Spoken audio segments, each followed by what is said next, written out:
What's up, y'all? Welcome back to another episode of The Last Word with Artie. Today is Tuesday, September 13th, day after Monday Night Football. We had a great game last night. I was skeptical about how good any Seahawks-Broncos game was going to be when I expected the Broncos to completely shellac those boys.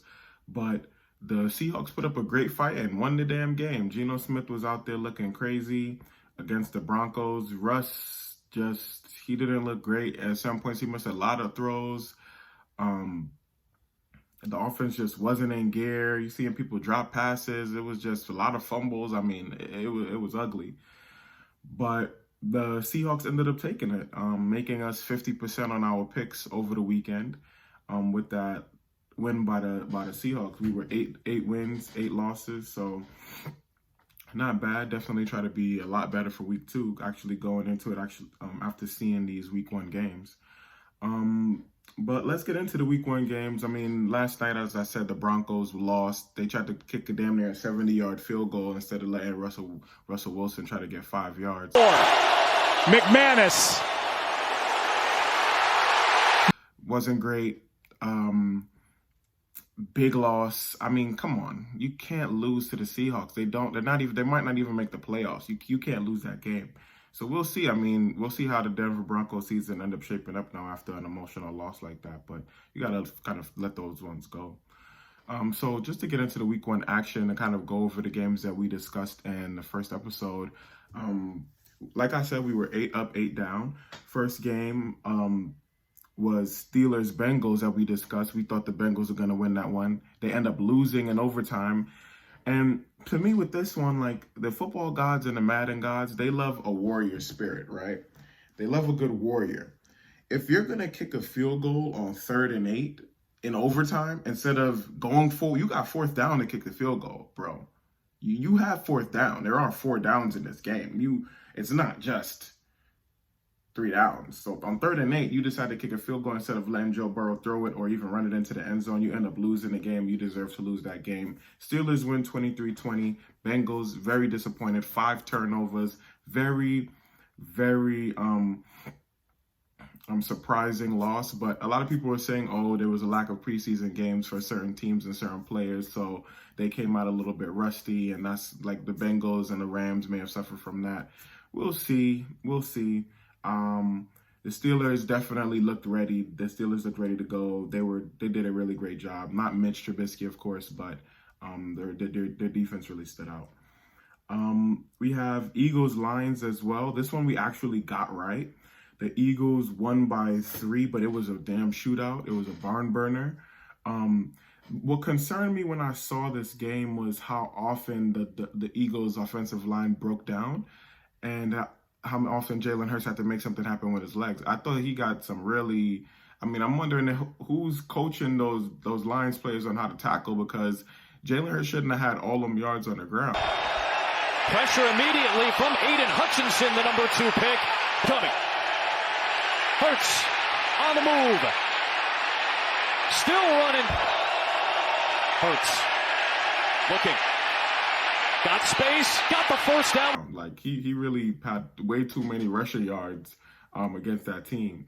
It wasn't even Lamar Jackson-esque, because Lamar Jackson's runs are like, a lot of them will sometimes be designed. You'll get a read option. This was straight up offensive line breakdown. He's like jumping over linemen at the line of scrimmage to like get a 1st down and all of that.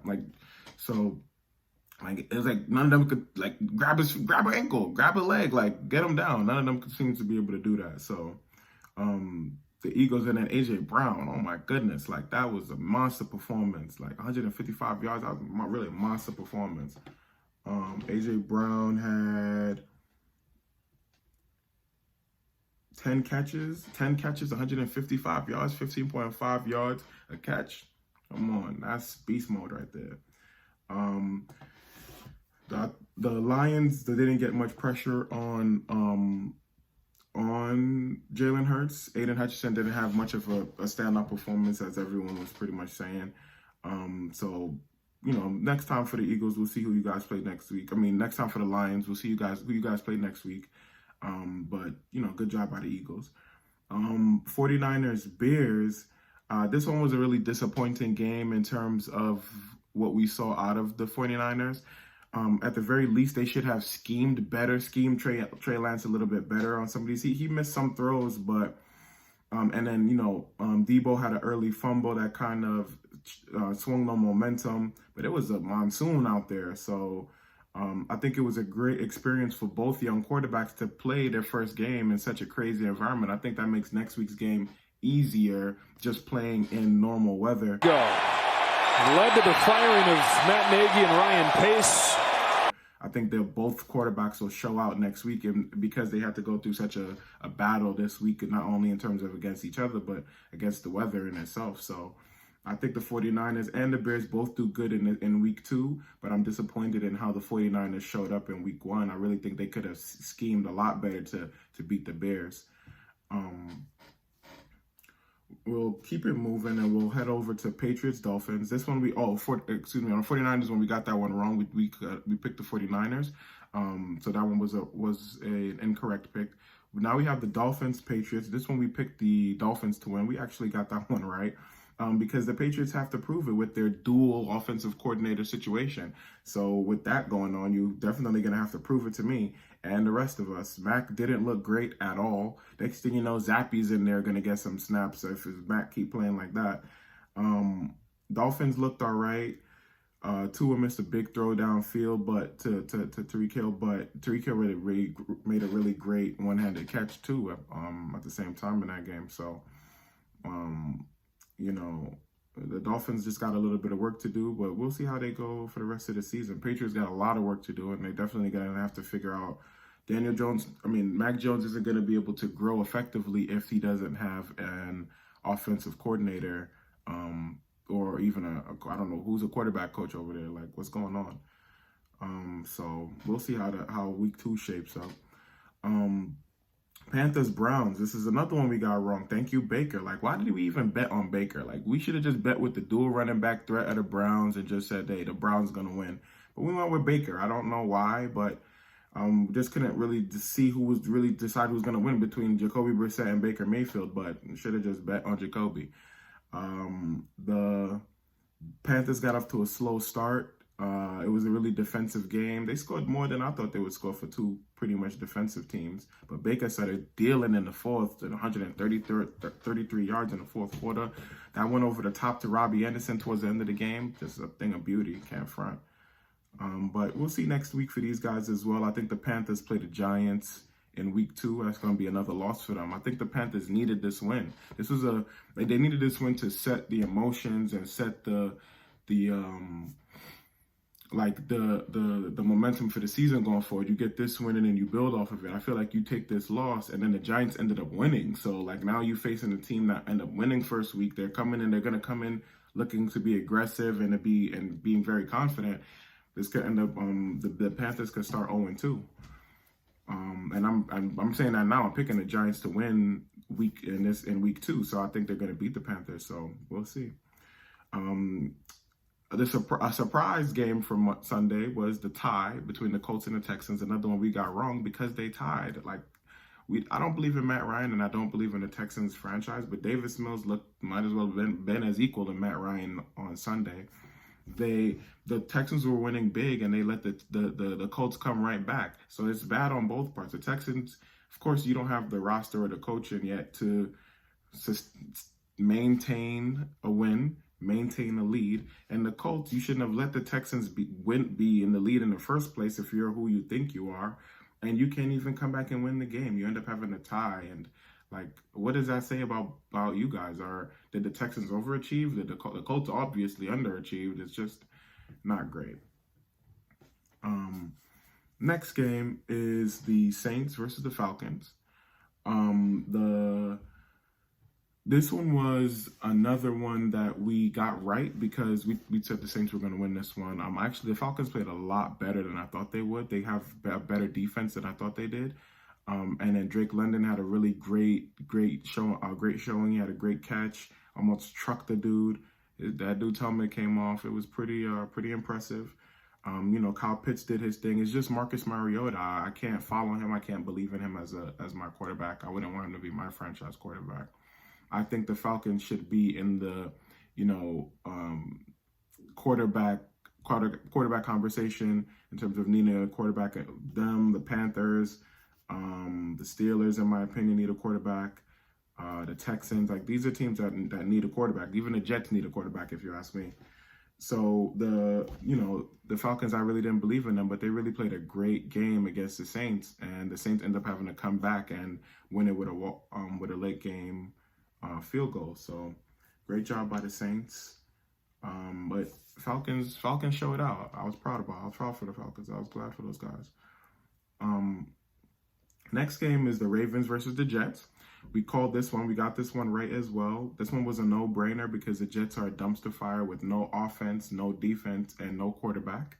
This was an easy game to pick, even if the conspiracy theory held up and Lamar held out, which did not happen. That conspiracy was completely wrong. The Ravens beat the Jets 24-9. And Lamar had some huge throws. Like, I don't even think I saw Lamar run the ball that often, which is what I'd like to see. I'd like to see him really get in his throwing bag.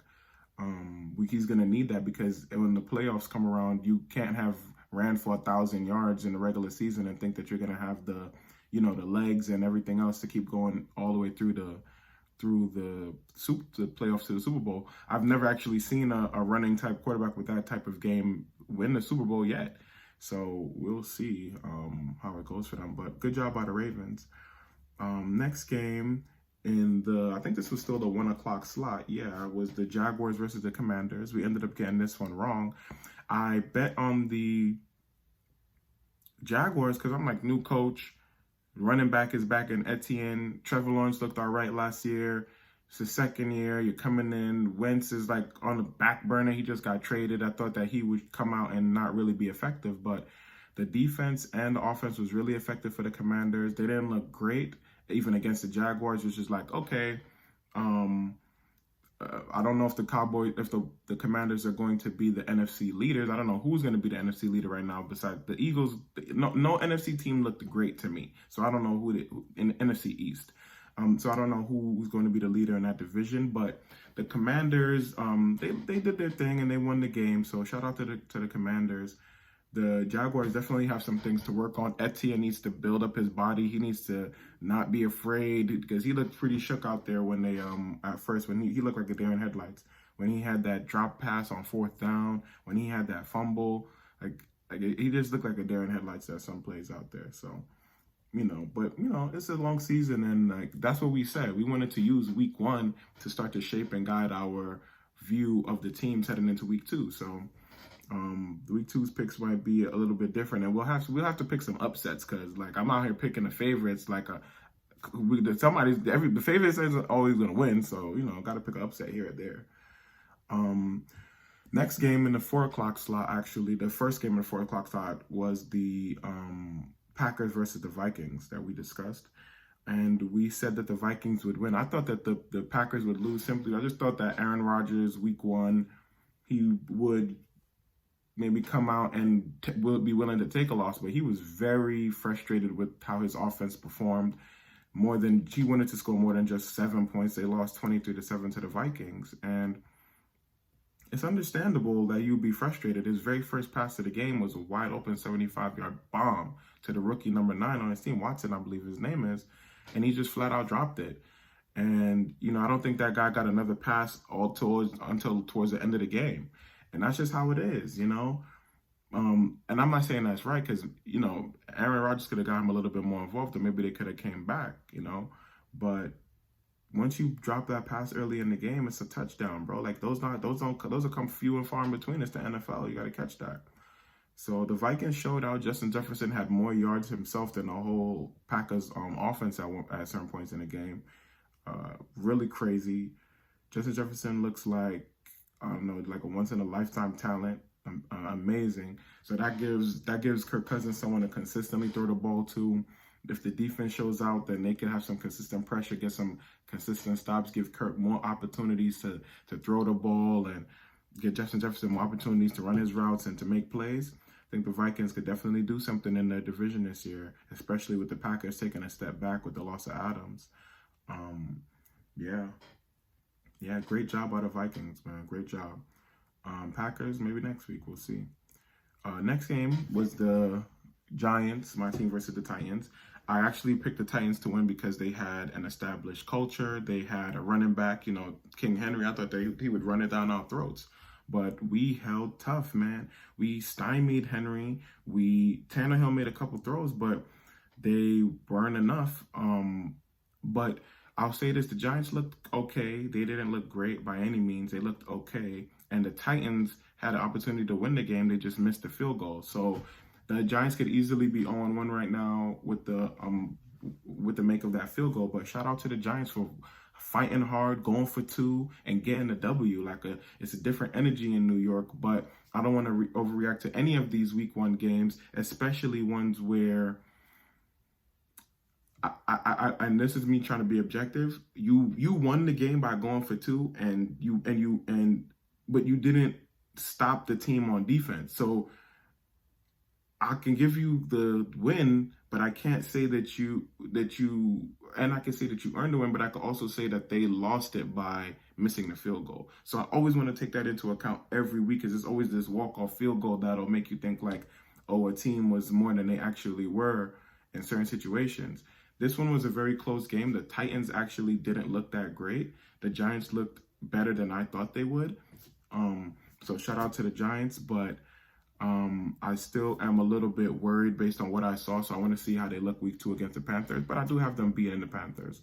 So we'll see, especially because their run defense was so good against the Titans that I think when they play the Panthers, McCaffrey won't be able to do anything. We'll have to depend on Baker. And Baker's going to give us at least one pick. So I think we'll do all right against the Panthers. We'll see. Next game was Chargers Raiders. We got this one right. Chargers won 24-19. With this one, we were comparing the Raiders to how the Rams looked that Thursday night game, with Matthew Stafford only being able to throw to a handful of people. I felt the same way about Derek Carr. He has two receivers, Waller and Adams. And if you know that, you can just guard those guys and play them really aggressively. Now, you can't do anything with Adams. He's a problem. You can't do anything with him. Big game for him. But Waller, you could guard a certain way on every possession, and eventually you might get a pick. And that's exactly what happened. Carr threw a pass to Waller, and it was picked off nice and easy by one of the safeties. So,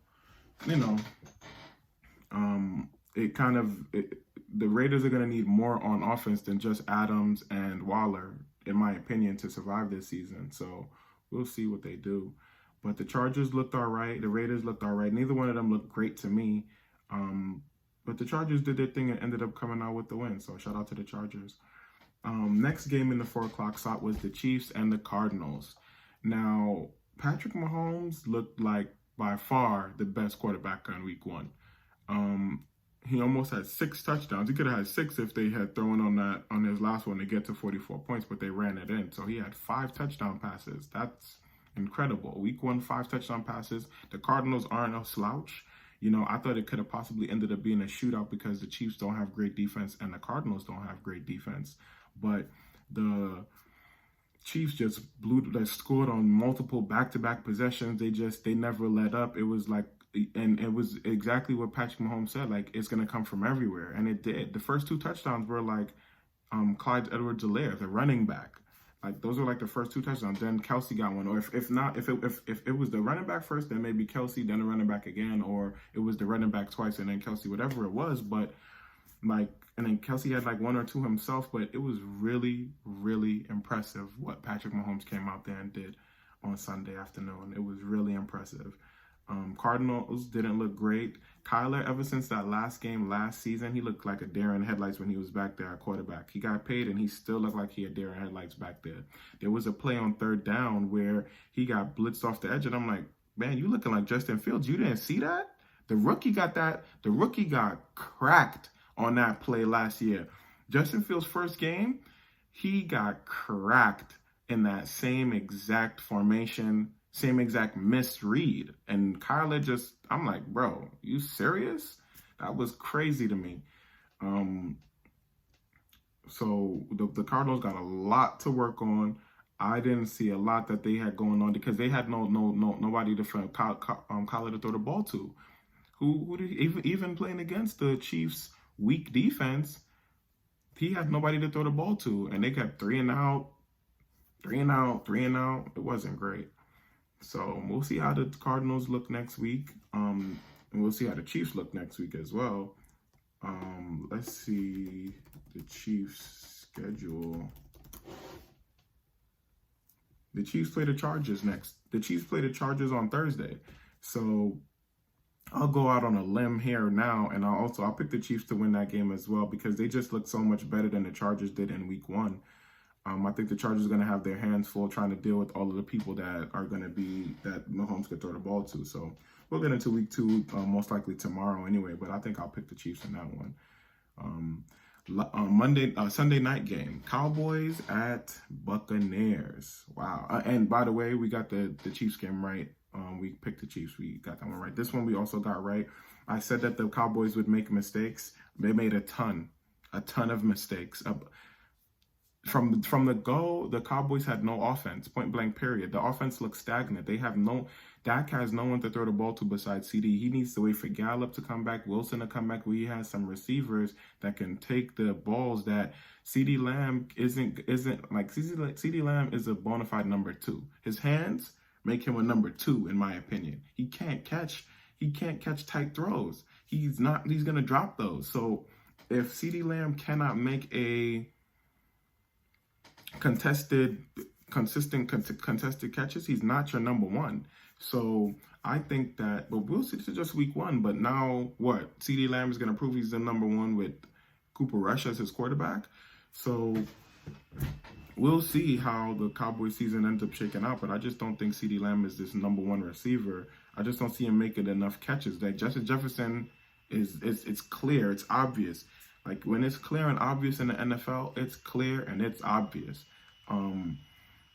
The Cowboys have no offense, no running game, no passing game, no anything. It was a disaster. The Bucs didn't look great either. The Cowboys scored 3 points. They lost 19-3. They didn't score any touchdown. They're the only team in the whole NFL that didn't score a touchdown. 3 points, and the Buccaneers scored 19, but they had 4 field goals and 1 touchdown that almost wasn't a catch. Mike Evans had to go Brandy Moss to catch it. So it wasn't great for the Bucs either. The Cowboys defense really did their thing and showed out against Tom Brady and the Bucs, especially Micah Parsons. So he really showed out. But the Bucs need an offensive line. They need the offensive line to figure it out. They're gonna have to scheme up some. Tom is gonna figure it out, but they're gonna have to scheme up some more throws, some more quick passes, a more quick pass game as that line gets itself together. I just feel like Tom may need to, if he's gonna study something, because Tom was a student of the game. He got to study some of the older quarterbacks that he grew up watching who may have had a bad line. But in this modern game, and again, this is Tom Brady. I don't know if he needs to do this. I'm just what I would suggest. Burrow had a really bad offensive line last year, so to study what Burrow did, and obviously Tom knows to study what Burrow did. The guy with 7 rings got to study what Joe Burrow did, but I'm sure Tom already knows what he wants to do for a quick game in a modern NFL. So that's all I'm trying to say is for Tom to just implement a modern quick game.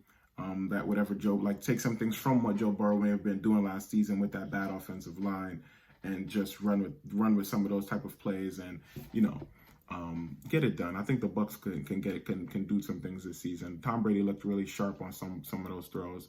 He had 1 pick to Wilson where he didn't see him undercut the route, but on the first couple throws, Tom was looking laser sharp, looking really good. And that brings us to the Monday night game last night. Again, as we started with, it's the Broncos Seahawks. This one we got wrong, making us 8 for 8. 8 right, 8 wrong on the games for this Week 1. Seahawks took this one by 1 because the Broncos tried to kick a 70-yard field goal and missed, as we said. Really disappointing. Downright pathetic, if you ask me. But we'll see how both of these teams shape up for Week 2. Great job by the Seahawks. Come on, Broncos.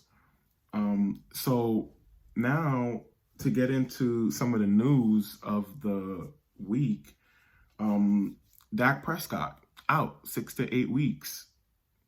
6 to 8 weeks, and the Cowboys might start the season 3-8, right? 3-8. Right now, we're already past week 1. Over the next 6 to 8 weeks, they play Bengals. That's a loss. With Cooper Rush as your quarterback, that's most likely a loss. But Cooper Rush won one game last season, one game that he started, and he had over 300 yards. So I guess we'll see. But the Cowboys play the Bengals, the Giants, the Commanders, the Rams. Now, that's the first 4 games. Now, in those 4 games, they have a chance to be, with Cooper Rush as their quarterback, they have a chance to be 2-2. They could win those Cowboys and Giants games theoretically, possibly, with the defense and with him throwing it, maybe. But they could easily be 0-4 in those games, which would then put them with the loss that they already have to Brady as 1, 2, 3, 4, 5, 0-5. Going into a game against the Eagles, which they're surely to lose, pushing them to 0-6. Now, they can get their first win against the Lions on October 23rd if they get their first win against the Lions, who just went 35 points with the Eagles, right? So that could be 1-6 right there, or 0-7, right? At that point. Next game is against the Bears, who beat the 49ers week 1 with Trey Lance as their quarterback. So now at this point against the Bears, that's week 2, 3, 4, 5, 6, 7, 8, which means Dak would have been out for 7 weeks at that point. 1, 2, 3, 4, 5, 6, 7. Yes, Dak would have been out for 7 weeks at that point, coming back. And so let's say if it was 6, he would come back against the Lions. If 7, he's coming back against the Bears. 8th week out is against the the Packers. So 8 weeks out against the Packers. If he misses this game, that's a loss. That's definitely a loss. I would say Aaron Rodgers. But I'm not sure because Aaron Rodgers doesn't have an offense. So it could be a low-scoring game, but eventually the Cowboys could theoretically lose that too. So the Cowboys could be like, 1-6, 1-7, 1-8, 0-8 by the time Dak Prescott comes back with these games right here. They could lose all these games, but we got to see how Cooper Rush does. Don't want to jump too quick, but it's a lot of people are talking about who's the quarterback that they could get. Cam, I don't think so.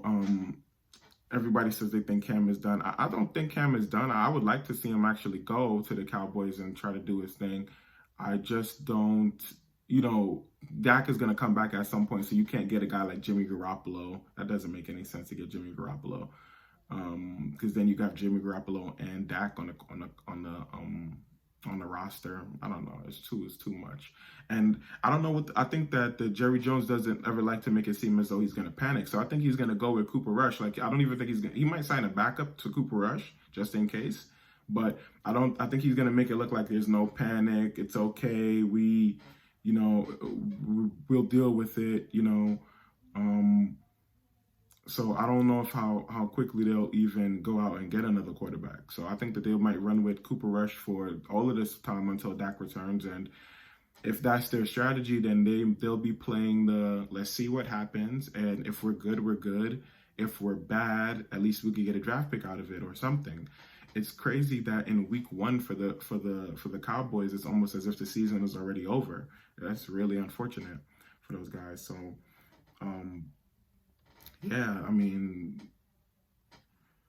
I just think that the Cowboys, like, you must have some type of bad luck or something. What did you guys do to the football gods? Because they're punishing you guys.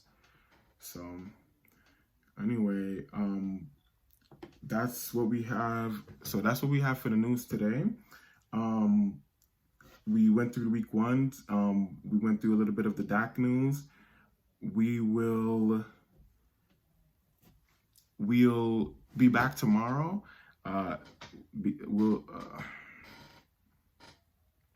We'll be back tomorrow. Thank you guys for tuning in to another episode of The Last Word with Artie. We'll do some week 2 picks tomorrow. we'll do some. We have a new segment that we'll call in studs versus duds. So we'll have some studs versus duds for week 1. We'll do that maybe every Wednesday or something. So today's Tuesday. We'll throw that up tomorrow. We'll do studs versus duds. So yeah, thank you guys for tuning in again, and we'll see you tomorrow.